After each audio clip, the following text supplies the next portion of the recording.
बिस्मिल्लाहिर्रहमानिर्रहीम। अस्सलाम वालेकुम दोस्तों, एक नई वीडियो के साथ हाजिर हैं। चले अपनी वीडियो स्टार्ट करते हैं। आज हम साउथ अफ्रीकन KF-21 जहाज के ऊपर बात करेंगे। इसकी स्ट्रेंथ्स क्या है, इसकी वीकनेसेस क्या है। पहले तो बात कर लें कि इसका जो सेकंड प्रोटोटाइप है 10 नवंबर को उसकी फर्स्ट फ्लाइट हुई। हमें यह भी पता है कि इसके फर्स्ट प्रोटोटाइप की इसी साल जो है वो फर्स्ट फ्लाइट कंडक्ट की गई थी और कुछ ही महीनों के अंदर साउथ कोरियंस ने इसके सेकंड प्रोटोटाइप की फर्स्ट फ्लाइट को भी कंडक्ट कर दिया। इसका मतलब है कि साउथ कोरियन जो है वो इस प्रोजेक्ट को बहुत फास्ट ट्रैक के ऊपर लेके चल रहे हैं। साउथ कोरियंस को इंडोनेशिया के हवाले से जो मसले मसाइल का सामना था, आई बिलीव कि वो भी अब काफी ज्यादा हल हो गया हुआ है, क्योंकि ये प्रोजेक्ट 80% साउथ कोरियंस का है और 20% जो है वो इंडोनेशियंस का है। इंडोनेशिया पहले इस प्रोजेक्ट के अंदर थोड़ा सा हेजिटेंट था, लेकिन अब जब उसने इस प्रोजेक्ट की पेस को देखा है, जिस पेस के साथ साउथ कोरियंस इस जहाज को तैयार कर रहे हैं, इंडोनेशियंस ने भी इस जहाज के अंदर दोबारा से जो है वो इंटरेस्ट लेना शुरू कर दिया है और इसके अंदर इन्वेस्ट करना शुरू कर दिया। ये जो KF-21 ब्रोमे की ये जो सेकंड प्रोटोटाइप की फर्स्ट फ्लाइट हुई है, ये फ्लाइट तकरीबन 35 मिनट जारी रही। इससे पहले इसका जो फर्स्ट प्रोटोटाइप था उसकी फर्स्ट फ्लाइट जो थी वो 19 जुलाई को कंडक्ट की गई थी और पहले जहाज को दूसरे जहाज से उनके कलर से जो है वो डिस्टिंग्विश किया जा सकता है। ये जो दूसरा प्रोटोटाइप है इसके ऊपर थोड़ी सी डार्क पेंट स्कीम इस्तेमाल की गई है। जो पहला प्रोटोटाइप था उसके ऊपर लाइट पेंट स्कीम इस्तेमाल की गई थी। दूसरे प्रोटोटाइप के आ जाने के बाद साउथ कोरियंस जो है वो इस प्रोजेक्ट को मजीद तेजी के साथ लेके चल सकेंगे। देखें, अब आपके पास 2 जहाज ऐसे हो गए जिनके ऊपर आप टेस्टिंग कर सकते हैं। जब भी कोई नया जहाज या कोई नया प्लेटफॉर्म तैयार किया जाता है तो उसके ऊपर टेस्टिंग डाटा जो है उसको कलेक्ट किया जाता है। 2 जहाजों के साथ आप कम वक्त के अंदर डबल डाटा जो है वो कलेक्ट कर सकेंगे और अपने इस जहाज की जो इस वक्त थोड़ी सी निटी ग्रिटीज हैं उनको आप सॉल्व कर सकेंगे। देखें, जहाज तो उड़ता है, ये सबको पता लग गया, लेकिन फिर इसकी वो नोक पलक जो है वो उसको देखनी पड़ती है। ये जो फ्लाइट डाटा आप कलेक्ट करते हैं इसको मुख्तलिफ एल्टीट्यूड के ऊपर उड़ाया जाएगा, मुख्तलिफ स्पीड्स के ऊपर उड़ाया जाएगा और फिर इसके कोई प्रॉब्लम्स आती हैं तो ये जो टेस्ट पायलट्स होते हैं ये आपको जो है वो इन्फॉर्म करते हैं, ब्रीफिंग देते हैं कि भाई इस स्पीड के ऊपर, इस एल्टीट्यूड के ऊपर इस जहाज का बिहेवियर इस किस्म का है। अगर आप इस एल्टीट्यूड और इस स्पीड के ऊपर इसको उड़ाएंगे तो इसका बिहेवियर दूसरी किस्म का होगा। तो इन प्रोटोटाइप से ये जो सारी चीजें हैं ना, इनको देखा जाता है और फिर एक फाइनल शक्ल जो है वो आपके सामने बाद में आती है और फिर आप फाइनली उस जहाज के अंदर जो मॉडिफिकेशंस करते हैं उनके बाद आप इस जहाज को जो है वो प्रोडक्शन लाइन के ऊपर चढ़ा देते हैं। इस वक्त इस जहाज की प्रोडक्शन लाइन जो है उसको स्टार्ट नहीं किया जाएगा, पहले इस जहाज की जो निटी ग्रिटीज हैं उनको ठीक किया जाएगा और 2 प्रोटोटाइप होने के बाद ये जो टेस्टिंग है ये मजीद फास्ट हो जाएंगी। उसके बाद इसका तीसरा, चौथा, 5वां और 6वां प्रोटोटाइप जो है वो भी बनाया जाएगा और उनमें से कुछ जो है वो ग्राउंड टेस्टिंग के लिए इस्तेमाल किए जाएंगे और कुछ जो है उनके ऊपर एवियोनिक्स वगैरह लगा के उनके एवियोनिक्स जो है वो टेस्ट किए जाएंगे। मेरा नहीं ख्याल कि पहला जो प्रोटोटाइप है उसके ऊपर एवियोनिक्स वगैरह लगे होंगे, हो सकता है दूसरे प्रोटोटाइप के ऊपर उन्होंने कुछ एवियोनिक्स वगैरह जो है वो लगाए हों। तीसरे चौथे प्रोटोटाइप को मे भी वो ग्राउंड टेस्टिंग के लिए इस्तेमाल करें, फिर 5वें 6वें जहाज को वो जो है उनके ऊपर वो वेपन्स वगैरह लगा के टेस्ट करें। तो ये बेसिकली फेजेस होती हैं। आप एक जहाज को एकदम से जो है वो फिट करार नहीं दे सकते, नई चीज है, इसके ऊपर आप आहिस्ता आहिस्ता ग्रेजुअली जो है वो इसको इम्प्रूव करते हैं। लेकिन साउथ कोरियंस का कहना यह है कि 2027 तक वो इस जहाज को ऑपरेशनल कर देंगे अपनी एयरफोर्स के अंदर। बहुत से लोग ये कहते हैं कि ये एक 5th जनरेशन का जहाज नहीं है, इसके अंदर स्टेल्थ कैरेक्टरिस्टिक्स जो है वो जरूर देखी जा सकती हैं, लेकिन 5th जनरेशन के जहाज के अंदर सिर्फ स्टेल्थ एक ऐसी कैरेक्टरिस्टिक नहीं होती, और भी बहुत सी चीजें होती हैं जो कि आपको अमेरिका के F-35, चाइना के J-20, रशियन Su-57 और अमेरिकन F-22 के अंदर नजर आएंगी। मसलन सबसे बड़ी इस जहाज की जो वीकनेस है वो इसका इंजन है। ये एक 4th जनरेशन के जहाज को इक्विप करने वाला इंजन है। इस इंजन के साथ आप एक जहाज को सुपर क्रूज की कैपेबिलिटी नहीं दे सकते। फिर इस जहाज के कुछ फीचर्स के बारे में कहा जाता है कि ये इतने ज्यादा स्टेल्थी नहीं है, लेकिन वो मैं समझता हूँ कि जिस तरह इसके ऊपर वर्किंग होगी, ये जो स्टेल्थ फीचर्स हैं इसके इंप्रूव किए जा सकते हैं। ऐसा नहीं है कि इस जहाज का डिजाइन उन्होंने फाइनल कर दिया हुआ है, ये अभी उसके प्रोटोटाइप जो है वो फ्लाई कर रहे हैं, उनकी वो टेस्टिंग कर रहे हैं। बाद में साउथ कोरियंस जो है वो इस डाटा को कलेक्ट करने के बाद इस जहाज का डिजाइन फाइनल करेंगे। तो जब तक ये प्रोडक्शन लाइन पे नहीं चढ़ जाता, इसके डिजाइन के अंदर चेंजेस आपको नजर आएंगे और इसका स्टेल्थ जो है उसको भी इंप्रूव किया जाएगा। अभी इसका इंटरनल वेपन्स बेस जो है मेरा नहीं ख्याल कि उसको तैयार किया गया, उसके ऊपर भी अभी ये साउथ कोरियन जो है वो वर्किंग कर रहे हैं। लेकिन इस जहाज की जो सबसे बड़ी स्ट्रेंथ है वो इसका ऑपरेशनली लो कॉस्ट होना, जो कि इस जहाज को F-35 से बहुत ज्यादा अट्रैक्टिव बना देगा। लो कॉस्ट होने की वजह से आप इस जहाज को ज्यादा नंबर्स के अंदर परचेज कर सकेंगे और ये चीज जो है वो कंट्रीज को बहुत ज्यादा अट्रैक्ट करेगी कि आप एक 5th जनरेशन जहाज को ज्यादा नंबर्स के अंदर जो है वो परचेज कर सकते हैं। वेपन्स और एवियोनिक्स जो एक 5th जनरेशन जहाज के लिए तैयार किए जाते हैं, आप इस जहाज के ऊपर उनको भी इंटीग्रेट कर सकेंगे और जरूरी नहीं है कि आप आज ही ऐसे वेपन्स और ऐसे एवियोनिक्स इस जहाज के ऊपर लगा दें जो कि नॉर्मली 5th जनरेशन जहाजों के ऊपर लगाए जाते हैं। आने वाले दिनों के अंदर आप अपने वेपन्स भी इंप्रूव कर सकते हैं, अपने एवियोनिक्स एवियोनिक्स भी इम्प्रूव कर सकते हैं। जिस तरह इस जहाज के ऊपर इम्प्रूवमेंट आएगी, इसका इंजन वो बेहतर बनाएंगे, इसके एवियोनिक्स को भी वो इम्प्रूव करेंगे। इस जहाज का इंटरनल वेपन्स बे जब काम करना शुरू कर देगा, उसको वो अच्छे तरीके से तैयार कर लेंगे, तो उसके बाद इस जहाज के ऊपर नए से नए वेपन्स भी वो डिजाइन कर लेंगे। तो ये एक जहाज का एक लंबा प्रोसेस है। अभी तो इस जहाज की जो है वो शुरुआत है। अगर साउथ कोरियंस इस जहाज को इसी तरह लो कॉस्ट रखने में कामयाब रहे तो ये जहाज बहुत से वेस्टर्न कंट्रीज को जो है वो टफ टाइम देगा मार्केट में। डेफिनेटली इस जहाज की जो कैपेबिलिटीज हैं वो अभी भी बहुत से वेस्टर्न ममालिक के जहाजों से बेहतर होंगी। मसलन अमेरिकन जो इस वक्त अपना F-18 जो है उसको दुनिया के सामने रखते हैं, रफाल रखा जाता है, यूरोफाइटर रखा जाता है, तो ये KF-21 जहाज जो है इन जहाजों से तो बेहतर परफॉर्म कर सकता है। और कम पैसों के अंदर इन जहाजों के अगर बेहतर नहीं परफॉर्म कर सकता तो इनके बराबर जरूर परफॉर्म कर सकता है, क्योंकि वैसे ही ये जो यूरोपियन कंट्रीज हैं इनके अंदर कॉस्ट ऑफ प्रोडक्शन ज्यादा है। साउथ कोरिया के अंदर कॉस्ट ऑफ प्रोडक्शन मेरा नहीं ख्याल के फ्रांस की तरह की होगी, यूरोप की तरह की होगी, या इवन अमेरिका की तरह की होगी। तो साउथ कोरियंस को एक एडवांटेज हासिल हो जाएगा कि वो ये F-18, रफाल और यूरोफाइटर से एक बेहतर जहाज कम कीमत के अंदर दुनिया को जो है वो ऑफर कर सकेंगे। अभी आपको पता है कि चाइना का J-20 जहाज जो है वो प्रोडक्शन के अंदर है,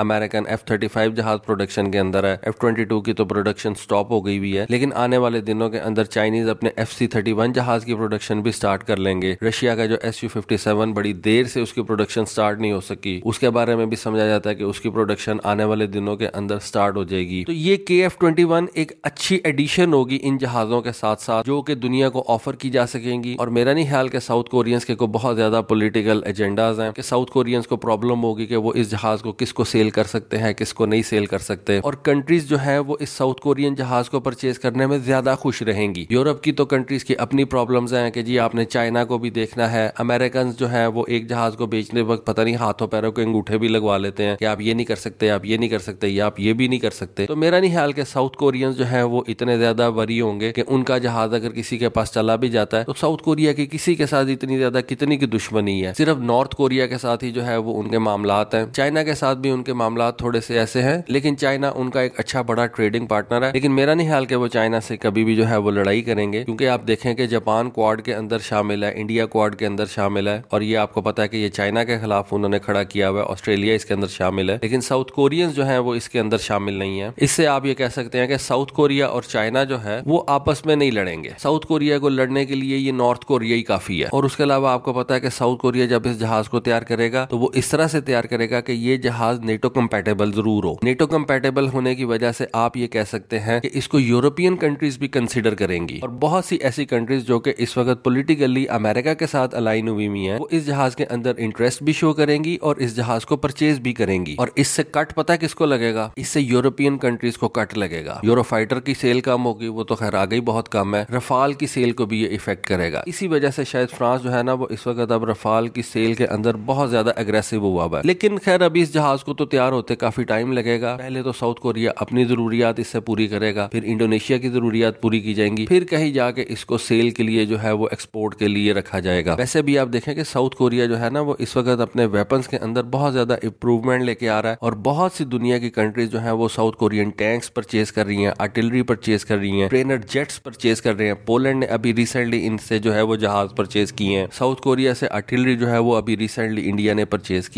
की है या मिलके वो तैयार कर रहे हैं। तो साउथ कोरिया के जो वेपन्स हैं वो काफी ज्यादा बेहतर हैं, और बहुत सी कंट्रीज जो है वो उनको लेना पसंद करती हैं। तो दोस्तों ये एक वीडियो थी KF-21 जहाज के ऊपर। होपफुली आपको आज की वीडियो, आज की इन्फॉर्मेशन पसंद आई होगी। कमेंट सेक्शन में अपनी राय से जरूर आगाह कीजिएगा। आज के लिए बस इतना ही। Thank you. Allah Hafiz.